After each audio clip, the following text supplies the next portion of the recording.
मंगलम भगवान वीरो मंगलम गौतमो गणी मंगलम कुंद कुंदाद्यो जैन धर्मोस्तु मंगलम सर्वमंगलमांगल्यम सर्वकल्याणकारकं प्रधानं सर्वधर्माणां जैनं जयतु शासनम्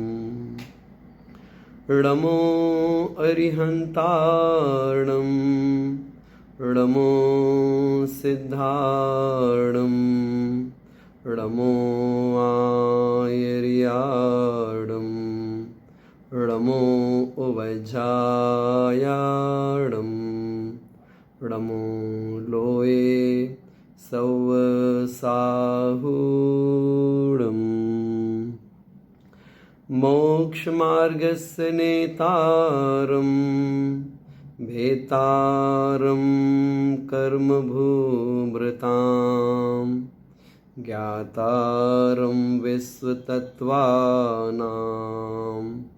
वन्दे तद्गुणलब्धये। पंच परमेष्ठी भगवान की जय। द्वादशांग जनवाणी माता की जय। परम पूज्य आचार्य गुरुवर विद्यासागर जी महाराज की जय। आप सभी लोगों ने छह ढाला की छठवीं ढाल का स्वाध्याय किया।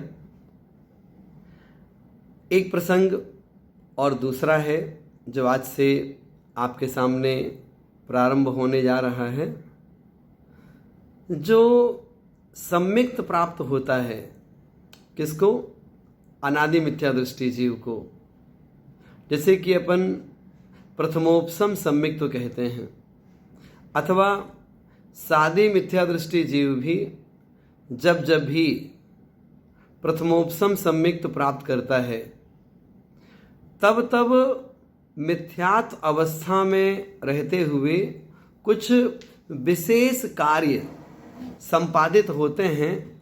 उन विशेष कार्यों के फलस्वरूप ही वह जीव सम्यक दर्शन की प्राप्ति किया करता है। तो वे विशेष कार्य कौन से हैं उसके बारे में हम कुछ जानकारियां यहाँ पर सीखेंगे। वह लब्धि इस नाम से कहा जाता है और ये लब्धियां 5 होती हैं। हम उन 5 लब्धियों की बात प्रारंभ करें उसके पहले लब्धि शब्द का प्रयोग आचार्यों ने कहाँ कहाँ पर किया है वो सारी जानकारी क्रम से हम आपके सामने रखते हैं। फिर उस लब्धि की जो व्याख्या है उसके जो 5 भेद हैं उनका विशेष रूप से वर्णन करेंगे। जो लब्धि शब्द है इसका सामान्य अर्थ होता है प्राप्ति। मतलब क्या? जो उपलब्धि है, जो प्राप्ति है, जो कुछ हमें विशेष मिलना है वह लब्धि कहलाती है। हम देखें तत्वार सूत्र के दूसरे अध्याय में जहाँ पर भाव इंद्रियों की चर्चा की है वहाँ उमा स्वामी महाराज ने लब्धि शब्द का प्रयोग किया है। वहाँ पर वो लिखते हैं कि लब्ध्युपयोगौ भावेन्द्रियम। तो यहाँ जो लब्धि शब्द है इसका मतलब है मति ज्ञानावरण और श्रुत ज्ञानावरण। तो मति और श्रुत ज्ञानावरण कर्म के क्षयोपसम विशेष को लब्धि कहते हैं। फिर देखिएगा, मति ज्ञानावरण और श्रुत ज्ञानावरण कर्म के क्षयोपसम विशेष को लब्धि कहते हैं। यहाँ पर जो हमारे पास में इंद्रिय संबंधी जो ज्ञान प्राप्त होता है, उस ज्ञान के पीछे कारण क्या है? कर्म का क्षयोपशम। किस कर्म का क्षयोपशम? मति ज्ञानावरण कर्म का क्षयोपशम। उसके कारण से जो प्राप्त हुआ वह लब्धि कहलाती है, जो कि मति ज्ञान के अंतर्गत भी है और साथ साथ में जो शुद्ध ज्ञान है वह भी मति ज्ञान पूर्वक ही होता है। इसलिए उसके लिए भी लब्धि शब्द का प्रयोग बता दिया जाता है। इस कारण से हमने आपसे कहा मति ज्ञानावरण और श्रुत ज्ञानावरण कर्म के क्षयोपशम विशेष को लब्धि कहते हैं। फिर देखो, जहां उन्होंने 5 शरीरों की अलग अलग व्याख्या की है, वहां पर भी इसका वर्णन किया। उन्होंने कहा लब्धि प्रत्ययम च, अर्थात जो वैकृक शरीर है वह लब्धि के निमित्त से प्राप्त होता है। यहाँ पर लब्धि का अर्थ है रिद्धि। मतलब क्या? तपस्या विशेष के माध्यम से जो रिद्धि की प्राप्ति हो जाती है उसे लब्धि कहते हैं। मतलब क्या? मुनि महाराज जी बन गए हैं और है तो अनेक प्रकार से तपस्सरण कर रहे हैं। वह तपस्सरण उपवास करना है, कभी भूख से कम खाना है, कभी कठोर नियम ले लिए जब आहारचर्या में निकलते हैं तो अनेक प्रकार से रसों का त्याग किया। कहो तो बैठ कर के 3 घंटे 4 घंटे तक तपस्या कर रहे हैं, प्रायश्चित का भाव है, बैयावृत्ति कर रहे हैं, विनय भाव है, ध्यान कर रहे हैं, स्वाध्याय विशेष कर रहे हैं। ये सब क्या है? ये तपस्या विशेष कहलाती है। तो तपस्या विशेष के माध्यम से जो रिद्धि की प्राप्ति हो जाती है। रिद्धि मतलब जैसे कि बुद्धि रिद्धि है, बल रिद्धि है, औषध रिद्धि है, अक्षीण रिद्धि है, विक्रिया रिद्धि है, तप रिद्धि है इत्यादि। जो ये रिद्धियां हैं, इनकी जो प्राप्ति होती है इसे भी लब्धि शब्द के से कहा जाता है। और यहाँ पर जो लब्धि शब्द है, ये वैकृक शरीर की प्राप्ति जो होती है उसकी अपेक्षा से किसको होती है? मनुष्यों में, मुनि महाराजों के पास में किसी को विक्रिया रिद्धि की प्राप्ति हो गई। विक्रिया रिद्धि जैसे विष्णु कुमार मुनिराज ने प्राप्त की थी, तो वो रिद्धि कहलाती है। इस प्रकार से यहाँ पर भी लब्धि शब्द का प्रयोग किया गया है। इसी प्रकार से आप देखिएगा तत्पार सूत्र में ही जहाँ पर जो क्षयोपशमिक भाव है इसके भेद बताए गए हैं। तो क्षयोपशम भाव के 18 भेदों के अंतर्गत चर्चा आ जाती है। ज्ञान दर्शन लब्धयश। अब यहाँ भी लब्धि शब्द का प्रयोग कर दिया आचार्य महाराज ने। तो यहाँ लब्धि का मतलब क्या हुआ? यह लब्धि का मतलब है जो दान, लाभ, भोग, उपभोग और वीर्य, ये 5 प्रकार से अंतराय कर्म के भेद बताए जाते हैं। तो इन अंतराय कर्म के 5 भेदों की अपेक्षा से जो इनका छद्मस्त जीवों के क्षयोपशम बनता है उसे हम लब्धि कहते हैं। तो ज्ञान दर्शन लब्धयः, तो वो लब्धियां कहलाती हैं। क्या मतलब?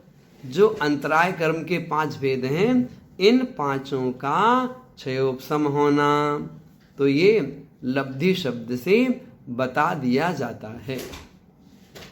इसके साथ साथ में और देखिएगा, नव केवल लब्धि रमाधरंत, ये भी लब्धि शब्द आया है। ये कहाँ पर आया है? जब हम भगवान जिनेंद्र की स्तुति करते हैं तो स्तुति में ये पंक्ति आती है, कि हे भगवान आप कैसे हैं, नव केवल लब्धियों से सहित हैं। आपको बताया था ना, 4 घातिया कर्म होते हैं, इनके क्षय होने से 9 लब्धियों की प्राप्ति होती है। ये नव केवल लब्धि रमाधरंत ज्ञानावरणी कर्म है, इसके क्षय से केवल ज्ञान की प्राप्ति होती है। दर्शनावरणी कर्म है, इसके क्षय से केवल दर्शन की प्राप्ति होती है। मोहिनी कर्म है, इसके क्षय से छायिक सम्यक दर्शन और है तो छायिक चारित्र, इसकी प्राप्ति होती है। अंतराय कर्म है, उसके क्षय से छायिक दान, छायिक लाभ, क्षायिक उपभोग, क्षायिक भोग और क्षायिक वीर्य, इन 5 लब्धियों की प्राप्ति होती है।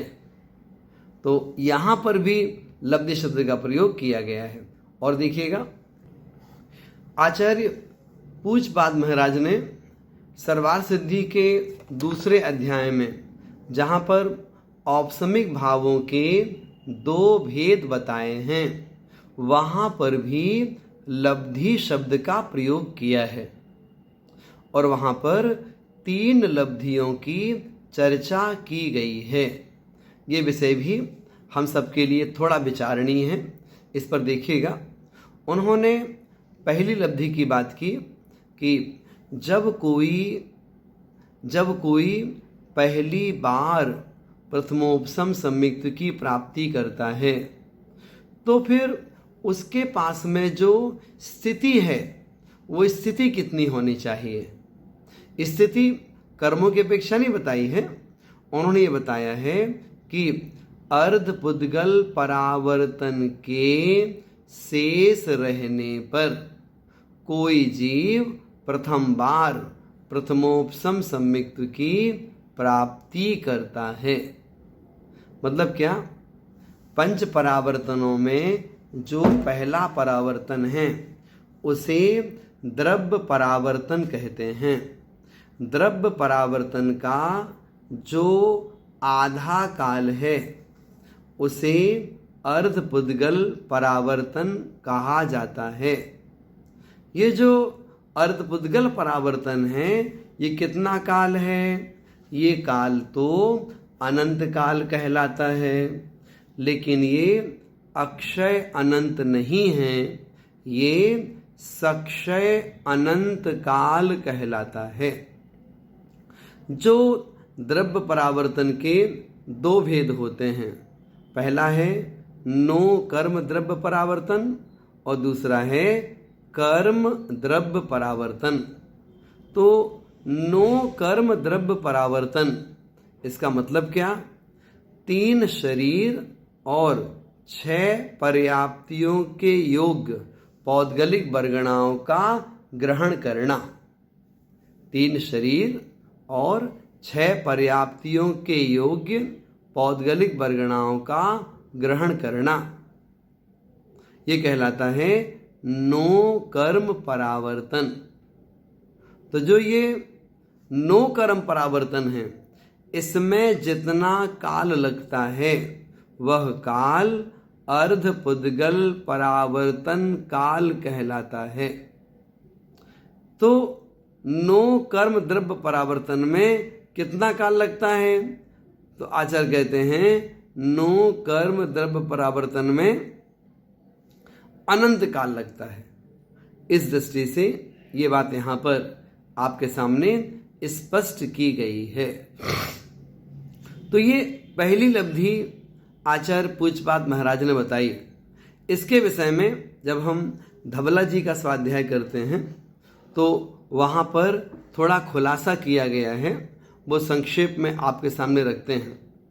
जैसे किसी का एक पहला द्रव्य परावर्तन पूरा हुआ, दूसरा द्रव्य परावर्तन पूरा हुआ, ऐसे अनंतों बार तो ये जीव द्रव्य परावर्तन कर चुका है। तो इस बार जो द्रव्य परावर्तन प्रारंभ हुआ है, ये होते होते होते आधा बीत गया। अब ये जीव सम्मिक्त प्राप्ति के योग्य हो सकता है, कोई दिक्कत नहीं है। और माना कि अर्धबुद्गल परावर्तन बीतने के बाद इसको अनुकूलता प्राप्त हो गई, किसकी? क्षेत्र की प्राप्त हो गई और काल की प्राप्त हो गई, तो यहाँ पर क्या बोलते हैं? अनुकूलता प्राप्त हो गई, तो हो सकता है अब ये सम्मिक्त प्राप्त कर सकता है। लेकिन उतना काल बचा होने पर सम्मिक्त प्राप्त कर ही ले, ये नियम नहीं है ना? तो ये विषय भी ध्यान में रखिएगा। आचार्यों ने 3 तरह से इसकी चर्चा की है, थोड़ा हम आपके सामने विषय रखते हैं। पहला बताया कि पुद्गल परावर्तन का आधा काल बीत गया, ये सम्मिक्त प्राप्ति के योग्य नहीं है। जो बाद का आधा काल बचा उसमें अब ये सम्मिक्त प्राप्ति के योग्य है। प्राप्त करेगा तो ठीक है, प्राप्त नहीं करेगा तो पुनः द्रव्य परावर्तन प्रारंभ हो जाएगा। प्राप्त होने पर आधे काल तक पुनः सम्मिक्त प्राप्ति के योग्य नहीं रहेगा, बाद वाले काल में फिर योग्य हो जाएगा।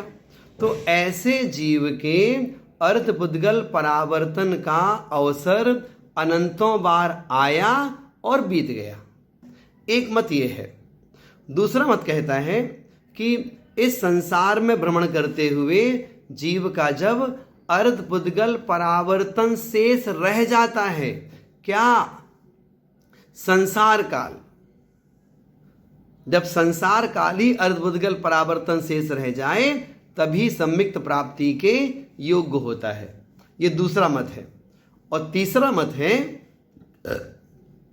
कि कभी भी जीव सम्मिक्त प्राप्त करे, जब भी प्राप्त करेगा तो इसका अनंत संसार छिद करके अर्धपुद्गल परावर्तन काल प्रमाण शेष रह जाएगा। ऐसे करके 3 प्रकार के कथन इसमें आचार्यों के द्वारा बताए गए हैं। हमने यहाँ पर प्रसंग में आपके सामने तीनों बातें रखी। तो आचार्य पूज्यपाद महाराज ने पहली जो कंडीशन बताई वो बताई ये क्या हुई? ये हुई इसकी संसार स्थिति कैसी होगी। और दूसरा जो उन्होंने हेतु दिया है वो दिया है कर्म स्थिति को लेकर के, कि यदि कोई जीव सम्मिक्त प्राप्त करता है तो उसकी आत्मा में जो कर्म लगे हुए हैं उन कर्म की स्थितियां कैसी होनी चाहिए। तो लिखते हैं जैसे मिथ्या दृष्टि जीव है, कितना कर्म हो सकता है संगी पंचेंद्री के पास?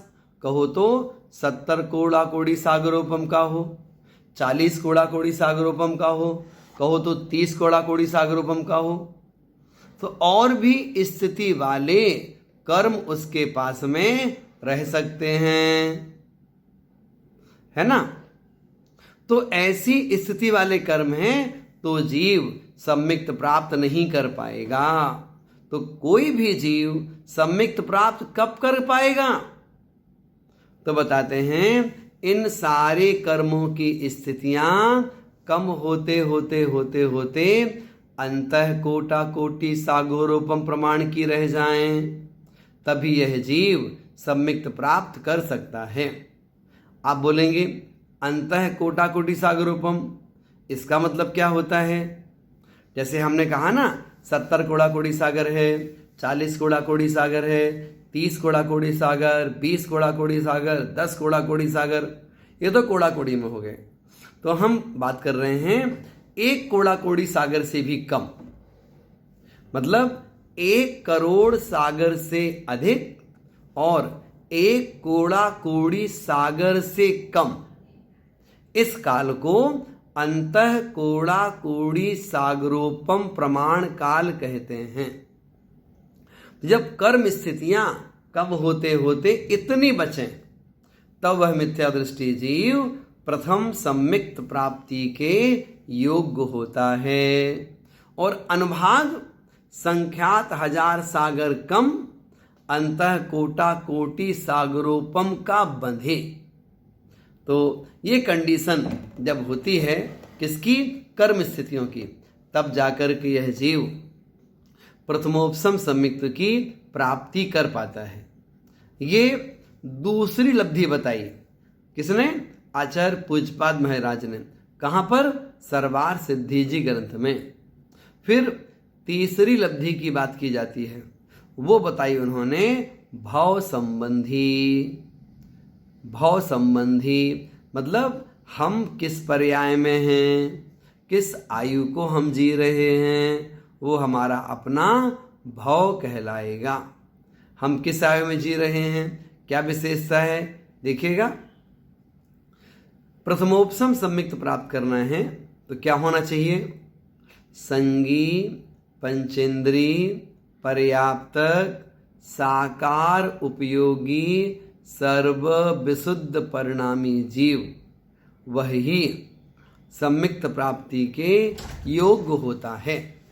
क्या क्या बताया, क्या बताया, संगी, पंचेंद्री, पर्याप्तक, साकार, उपयोगी और सर्वशुद्ध परिणामी। साकार उपयोग का मतलब क्या हुआ, मतलब ये जिस समय ज्ञानोपयोग चल रहा होता है उस समय कोई जीव सम्मिक्त प्राप्त कर सकता है। मतलब क्या, दर्शनोपयोग के काल में, दर्शनोपयोग के काल में कोई जीव सम्मिक्त प्राप्त नहीं कर सकता। जिस समय प्रारंभ होगा उस समय ज्ञानोपयोग ही चलना चाहिए। ये विशेषता बताई जाती है ना। कहीं कहीं पर ग्रंथों में एक शब्द और आता है, वो आता है जागृत अवस्था होनी चाहिए। तो जागृत अवस्था का मतलब क्या होता है, निद्रा का अथवा प्रचला का, निद्रा का अथवा प्रचला का, इन दो में से किसी का उदय हो। अर्थात निद्रा निद्रा, प्रचला प्रचला अथवा स्थान वृद्धि, इनका उदय ना होवे, ये विशेषता ध्यान रखिएगा। ऐसे करके तीन बातें बताई। एक बताई आपको काल स्थिति, दूसरी बताई भव स्थिति और तीसरी बताई कर्म स्थिति। मतलब दूसरी कर्म स्थिति और तीसरी भव। तो ऐसे करके आचार्य पूज्यपाद महाराज ने प्रथमोपसम सम्मिक्त के पहले की जो विशेषताएं हैं वो जो बताई हैं हमने आपके सामने स्पष्ट की। विषय चल रहा है लब्धि शब्द का प्रयोग कहाँ कहाँ आया है, उसको लेकर के हमने बात की आपके सामने। अब जो अपना मूल विषय है वो आपके सामने आ रहा है। वो ये है कि जब कोई जीव प्रथमोपसम सम्मिक्त की प्राप्ति करता है उस समय अंतरंग की स्थिति, परिणामों की स्थिति, कर्म स्थिति, बहिरंग की स्थिति कैसी होनी चाहिए, वो सारा जो सिद्धांत आचार्यों ने लिखा है उन सब चीज़ों को आपके सामने हम क्रम से रखते हैं। अब 5 लब्धियों की बात प्रारंभ हो रही है। पहली है क्षयोपसम लब्धि, दूसरी है विशुद्धि लब्धि, तीसरी है देशना लब्धि, चौथी है प्रायोग लब्धि और 5वीं है करण लब्धि। लब्धियां कितनी हुई? लब्धियां ये 5 हो जाती हैं। इनके नाम आपको बताए गए। पहली बताई क्षयोपसम लब्धि, ध्यान दीजिएगा। शब्द है क्षयोपसम। कई बार हम सभी लोगों ने इस शब्द को सुना और इस शब्द का प्रयोग भी करते हैं। कैसा प्रयोग करते हैं?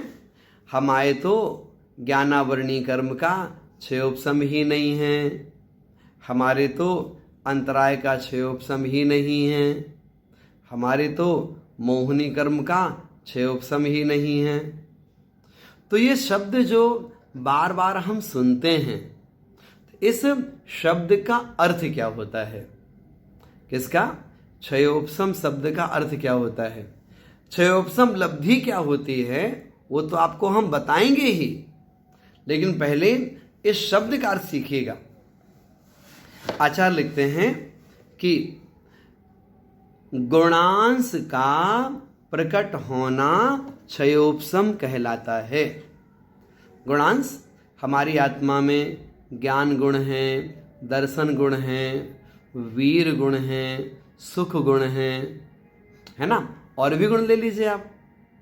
तो जो गुण हैं, तो गुण का अंश प्रकट होना, अभी वह गुण पूर्ण रूपेण प्रकट नहीं है, उस गुण का अभी अंश मात्र प्रकट है, वह गुणांश कहलाता है। तो गुणांश का प्रकट होना क्षयोपशम कहलाता है। ये सामान्य से क्षयोपशम की परिभाषा है। एक परिभाषा और भी कह सकते हैं, वो क्या है? सर्वघाती स्पर्धकों का अनुदय और देशघाती स्पर्धकों का उदय, इसका नाम क्षयोपशम है। और एक परिभाषा इस क्या बताया? सर्वघाती स्पर्धकों का उदय और देशघाती स्पर्धक। तो सर्वघाती का उदय कैसा? सर्वघाती रूप, देशघाती का देशघाती रूप। लेकिन जब सर्वघाती स्पर्धकों का परिवर्तन देशघाती में होता है, तब जाकर के उस गुण का अंश प्रकट होता है। ये सामान्य परिभाषा थी। अब जो क्षयोपशम भाव है, इसकी जो एक विशेष परिभाषा है आपके सामने रखते हैं, देखिएगा। सर्वघाती स्पर्धकों का उदयाभावी क्षय।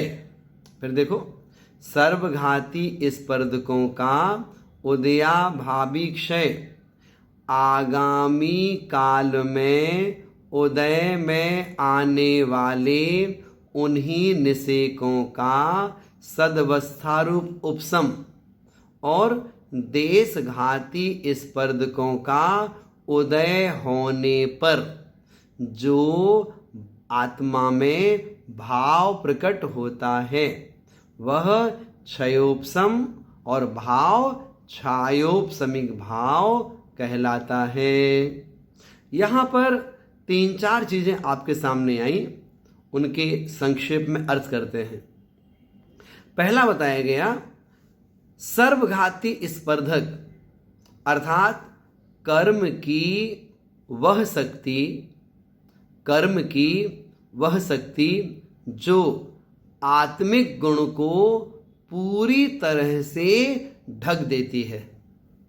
कर्म की वह शक्ति जो आत्मिक गुण को पूर्ण रूप में ढक देती है, उसे बोलते हैं सर्वघाती स्पर्धक।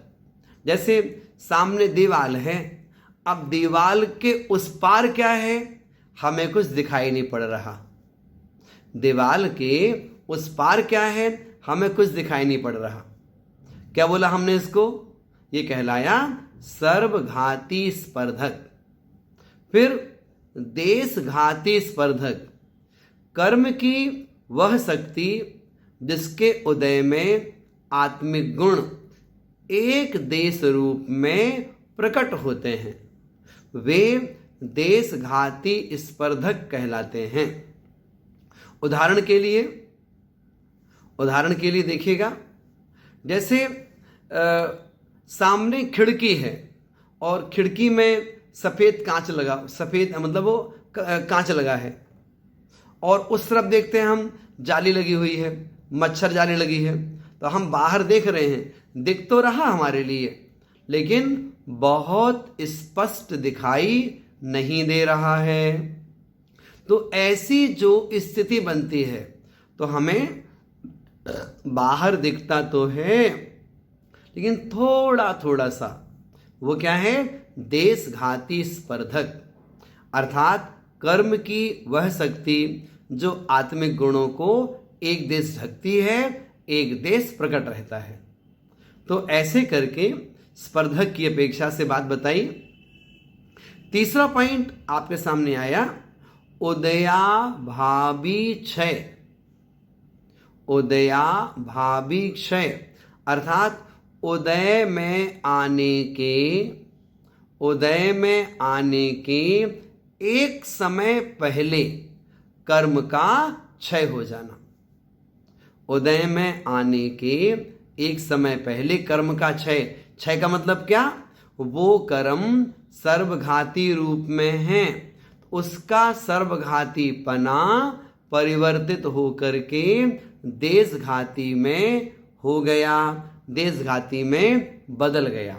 तो सर्वघातीपने का देशघाती रूप में परिवर्तन हो जाना, इसको बोलते हैं सुबुक संक्रमण, इसको बोलते हैं उदयाभावी क्षय, इसको बोलते हैं परमुख उदय। लोक में इसको दूसरे शब्दों में स्तबुक संक्रमण कहा जाता है। वास्तव में क्या है ये? उदयाभावी क्षय मतलब परमुख उदय, सर्वघातीपने का सर्वघाती रूप में फल नहीं मिल रहा है, सर्वघातीपने का देशघाती रूप में फल मिल रहा है। तो ये उदयाभावी क्षय कहलाता है। ये कहाँ होता है? उदय में आने के एक समय पहले की घटना है ये। तो जब तक हमारा वह ज्ञानादि गुण बना हुआ है, अच्छे रूप में बना हुआ है, समझिएगा, जब तक क्षयोपशम है तब तक अच्छे रूप में वो चीज बनी रहती है। और क्षयोपशम गड़बड़ हुआ, समझ लीजिएगा, कुछ ना कुछ वो जो सर्वघातीपना परिवर्तित हो रहा था, लगता है वो अब सर्वघाती स्वामुख से आने को तैयार हो गया। तो वो दृष्टि यहां पर समझनी चाहिए। अब देखो, दूसरा शब्द आपके सामने आ रहा है, वो है सदवस्थारूप उपशम। सदवस्थारूप उपशम अर्थात सत्ता में जो सर्वघाती प्रकृतियां हैं वो उदयावली में प्रवेश करती हैं। तो उदयावली में क्रम क्रम से उनका प्रवेश होना, उदयावली में क्रम क्रम से उनका प्रवेश होना, सत्ता के उन कर्म प्रकृतियों की उदीर्णा नहीं होना। तो जब तक उदीर्णा नहीं होगी, जब तक उदीर्णा नहीं होगी, तब तक वो कर्म स्वामुख से नहीं आएगा। क्यों? उदीर्णा से आया हुआ द्रव्य स्वामुख से फल देता है। और अगर सर्वघाती की उदीर्णा हुई तो फल कैसा मिलेगा? स्वामुख से मिलेगा। और फल स्वामुख से मिला मतलब सर्वघाती रूप फल मिलेगा। और कर्म का फल सर्वघाती रूप मिला तो वो आत्मिक गुण नष्ट हो जाएगा फिर। इसलिए जैनाचार्यों ने क्षयोपशम की परिभाषा के लिए ये बात बताई। एक पॉइंट और है, वो है देशघाती का उदय, अर्थात जो देशघाती स्पर्धक हैं उनका स्वामुख से उदय आता है। और जब स्वामुख से उदय आता है देशघाती स्पर्धकों का, तो वो आत्मिक गुण बना रहता है। जैसे आपके पास में ज्ञानावरणी कर्म का क्षयोपशम है, क्षयोपशम है, कैसा है? अच्छा क्षयोपशम है भाई, क्षयोपशम है ना। तो विशेषता क्या है? विशेषता ये है, अभी देशघाती स्पर्धकों का उदय चल रहा, अभी सर्वघाती वाला उदय नहीं आया, और देशघाती स्पर्धकों का भी मंदोदय चल रहा है, तो क्षयोपशम अच्छा है। इस प्रकार से जो क्षयोपशम भाव है, क्षयोपशम शब्द है, उसकी क्या परिभाषा है वो आपके सामने हमने कही। एक बार हम पुनः परिभाषा बोलते हैं, परिभाषा के साथ इन शब्दों को दोहराइएगा। सर्वघाती स्पर्धकों का उदयाभावी क्षय, अर्थात जो सर्वघाती स्पर्धक हैं उनका उदय में आने के एक समय पहले अपनी सजातीय देशघाती प्रकृति में परिवर्तन हो जाना, इसको बोलते हैं उदयाभावी क्षय। फिर देखो, सर्वघाती स्पर्धकों का उदयाभावी क्षय और आगामी काल में उदय में आने वाले उन्हीं निषेकों का सदवस्था रूप उपशम। आगामी काल में उदय में आने वाले उन्हीं निषेकों का सदवस्था रूप उपशम, है ना।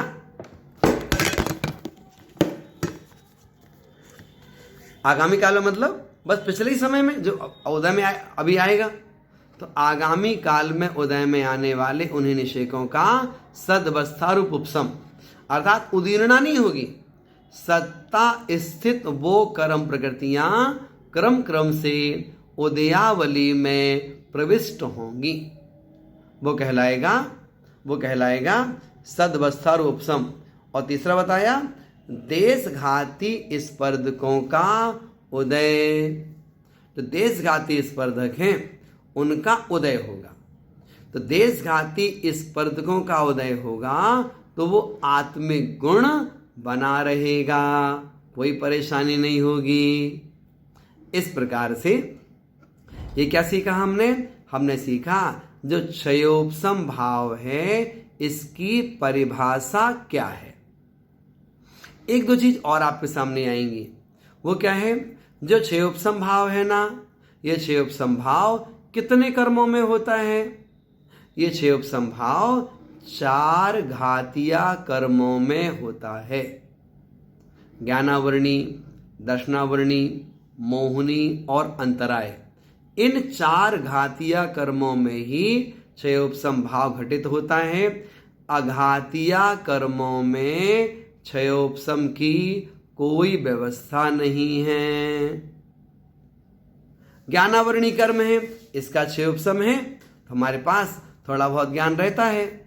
दर्शनावरणी कर्म है, उसका क्षयोपशम है, थोड़ी बहुत दर्शन गुण बना रहता है। अंतराय कर्म है, उसका क्षयोपशम है तो थोड़ा बहुत दान, लाभ, भोग, उपभोग, वीर्य इस रूप अनुकूलताएं बनी रहती हैं। और चौथा है मोहिनी कर्म। मोहिनी को बाद में क्यों बोला, उसकी विशेषता है, विशेषता यह है यदि मिथ्या दृष्टि जीव है तो इसके पास में मोहिनी कर्म का क्षयोपशम नहीं होगा। अच्छा, दूसरे गुण स्थान वाला जीव है, वहां पर भी मोहिनी का क्षयोपशम नहीं होगा, क्योंकि यहां पर मोहिनी कर्म की प्रकृतियों के सर्वघाती स्पर्धकों का ही उदय होता है। इसलिए पहले दूसरे गुण स्थान में मोहिनी कर्म का क्षयोपशम नहीं होता। फिर बात करते हैं तीसरे गुण स्थान की, तो तीसरे गुण स्थान में सम्यक मिथ्यात्व का उदय होने के कारण से क्षयोपशम बन जाता है। अब देखो, चौथा गुण स्थान है, चौथे गुण स्थान में मोहिनी कर्म का क्षयोपशम होता है या नहीं होता है, तो ये ऑप्शन के रूप में है, किसी के होता भी है, किसी के नहीं भी होता है। अच्छा, किसके नहीं है आप सोचिएगा। श्रेणिक राजा पहली नरक भूमि में है, उनके पास सम्यक तो है, हाँ है। कौन सा सम्यक तो है, उनके पास में छायिक सम्यक तो है, उनके पास छायिक सम्यक तो है, मतलब मोहिनी कर्म संबंधी छायिक भाव प्राप्त है। ऐसे ही श्री कृष्ण जी हैं, तीसरे स्थान पर हैं, है ना। तो तीसरे स्थान पर आप समझ गए होंगे। तो श्री कृष्ण जी हैं, तो उनके पास कौन सा सम्यक तो है, उनके पास छायोपशमिक सम्यक तो है। गुणस्थान कौन सा है, गुणस्थान चौथा है ना। तो चौथे गुणस्थान में क्षयोपशम सम्यक तो है, किसके पास में, श्री कृष्ण जी के पास, गुणस्थान चौथा। तो चौथे गुणस्थान में मोहिनी कर्म का क्षयोपशम किसके पास पाया जाएगा, जिसके पास में क्षयोपशम सम्यक तो होगा उसके पास पाया जाएगा। और जिसके पास में क्षयोपम सम्यक तो नहीं है, औपसमिक सम्यक तो है या क्षायिक सम्यक तो है, उसके पास में नहीं बनेगा। ये विशेषता ध्यान रखिएगा। तो दोनों चीजें यहाँ पर आ जाएंगी कि जो चौथा गुण स्थान है यहाँ क्षयोपम होता भी है, नहीं भी होता है। इसी प्रकार पंचम गुण स्थान है, तो पंचम गुण स्थान में सम्मिक्त की अपेक्षा कौन सा भाव होगा? तीन में से कोई भी हो सकता है, लेकिन पंचम गुण स्थान में चारित्र की अपेक्षा क्षयोपम भाव बन जाएगा।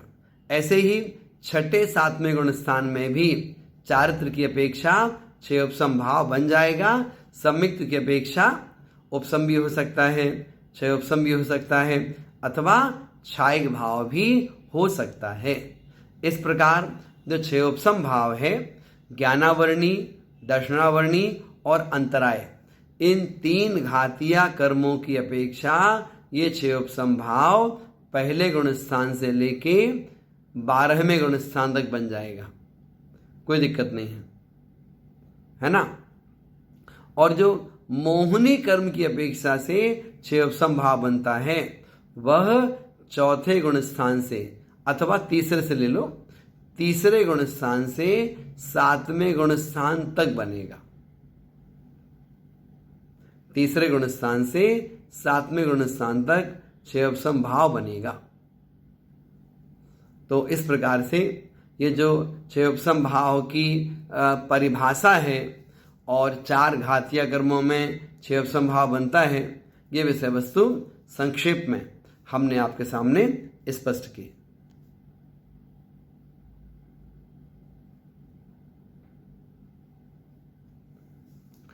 अब देखिएगा अगला पॉइंट आपके सामने आएगा। एक चीज और, जो क्षयोपम की परिभाषा में आपको शब्द दिया उदयाभावी क्षय, तो इसको हम उदाहरण के रूप में कैसे समझें? देखिएगा, छत पे टंकी में पानी भरा हुआ है और पाइपलाइन के माध्यम से वह पानी बाथरूम तक आता है। अब हुआ क्या, वो जो पानी आया हमने बीच में गीजर लगा दिया, तो गीजर के निमित्त से वो पानी ठंडा आया था, लेकिन गर्म होकर के गिर रहा है। वैसे ही सत्ता से वो क्रम चला था, उदयावली में क्रम से प्रविष्ट हुआ और उदय में आने के एक समय पहले उसका परिवर्तन हो गया। कर्म कैसा था? सर्वघाती रूप था। पानी कैसा था? ठंडा था। अब कर्म क्या हुआ? देशघाती रूप परिवर्तित हो गया। अर्थात पानी कैसा हुआ? ठंडे से गर्म हो गया। अब चला था ठंडा, गिरेगा गर्म। चला था सर्वघाती, फल देगा देशघाती रूप। तो परिवर्तन कहाँ हुआ? उदय में आने के एक समय पहले। परिवर्तन कहाँ हुआ? गीजर के माध्यम से। तो ऐसे करके ये उदाहरण समझा जाता है। इसको बोलते हैं स्तबक संक्रमण या उदयाभावी क्षय या फिर परमुख उदय। और दूसरा बताया सदवस्था रूप सम, अर्थात सत्ता में जो कर्म रखा हुआ है ना, उसकी उदीर्णा नहीं होगी। मतलब क्या? जो पाइपलाइन में पानी प्रवेश होगा तो एक ही फोर्स के साथ होगा, वो पानी बहुत तेज नहीं आएगा। क्रम से वो पानी की बूंदें पाइपलाइन में प्रवेश कर रही हैं। तो इस प्रकार से चीज है, अपने धारणा में अच्छी तरह से बना लेना चाहिए। तो उदयाभावी क्षय भी हो गया और है तो सद्वस्तरु उपसम भी हो गया। और उदय मालूम आपको, जो कर्म का उदय होता है वो कैसा होता है? द्रव्य क्षेत्र काल भाव के निमित्त से, द्रव्य क्षेत्र काल भाव के निमित्त से कर्म की फलदान शक्ति विशेष को, है ना, वो उदय हो जाएगा। मतलब द्रव्य क्षेत्र काल भाव के निमित्त जो कर्म का फल प्राप्त होता है वो उदय है। तो वैसे ही देशघाती स्पर्धकों का उदय। तो क्षयोपशम में ये तीनों बातें एकदम स्पष्ट हो जाती हैं, उदाहरण के माध्यम से भी हमने सीखा। अब जो मूल विषय है वह आपके सामने प्रारंभ होने जा रहा है। 5 लब्धियों में जो पहली लब्धि है उसका नाम है क्षयोपशम लब्धि अथवा क्षयोपशमिक लब्धि। यहाँ पर ध्यान रखिएगा, यहाँ पर क्षयोपशम का तात्पर्य उन परिभाषाओं से मत लीजिएगा, है ना। यहाँ जो क्षयोपशम भाव है इसका क्या अर्थ है, जो क्षयोपशम लब्धि है इसकी क्या परिभाषा है, वो आपके सामने बताई जा रही है। ध्यान दीजिएगा और जैसी परिभाषा है उस आधार पर ही धारणा बनाइएगा। देखें, पूर्व संचित कर्म पटल के अनुभाग स्पर्धकों का विशुद्धि के द्वारा प्रति समय अनंत गुणित हीन होते हुए उदीर्णा को प्राप्त होना क्षयोपशम लब्धि है। एक बार पुनः देखिएगा, पूर्व संचित कर्म पटल के अनुभाग स्पर्धकों का, पूर्व संचित पहले के जो कर्म बंधे हुए हैं, कब के, अनादिकाल से बांध रहे कर्म, तो हमेशा ही से बांध रहे कर्म। तो आचार्य कहते हैं पूर्व संचित कर्म पटल के क्या, अनुभाग स्पर्धकों का, जो उसका अनुभाग है, अनुभाग स्पर्धक है, अर्थात उस कर्म की अपनी जो फलदान शक्ति है, तो वो फलदान शक्ति कैसी है, तो फलदान शक्ति जो है उसको अनंत गुना हीन करना। कैसे करना, विशुद्धि के द्वारा, और अनंत गुणित होते हुए उदीर्णा को प्राप्त होना। और कह रहे हैं उसके बल पर जो कर्म उदीर्णा को प्राप्त होता है उसका नाम क्षयोपशम लब्धि है। क्या मतलब हुआ, पहले जो हमने पुण्य पाप आदि रूप से कर्मबंध किए हैं उनमें से जो पाप कर्म हैं उसकी अपेक्षा से थोड़ी सी बात हम यहाँ पर सीख सकते हैं कि पाप कर्मों का जो अनुभाग है वो कैसा है, वो प्रति अनंत गुणहीन होकर के उदय में प्राप्त होता है।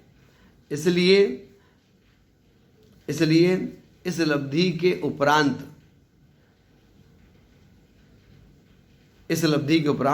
जीव के परिणाम प्रति समय अनंत गुण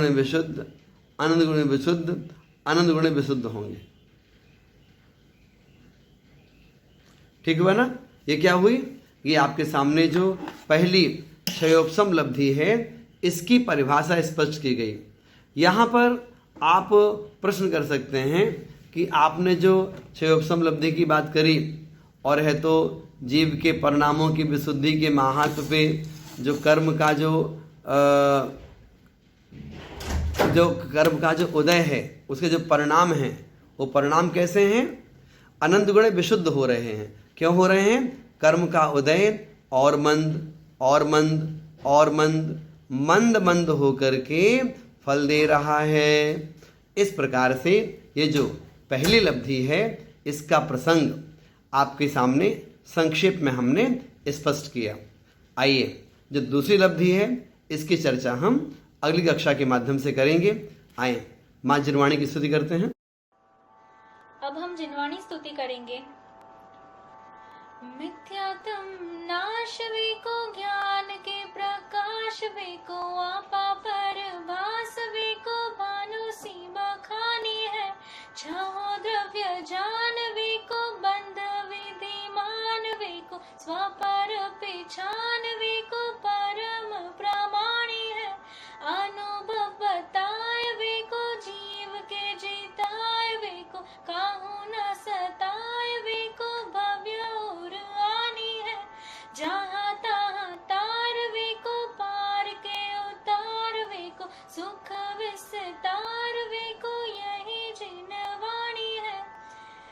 वाणी के ज्ञान से सूझे लोकालोक, सो वाणी मस्तक धरो सदा देत हूँ धोत।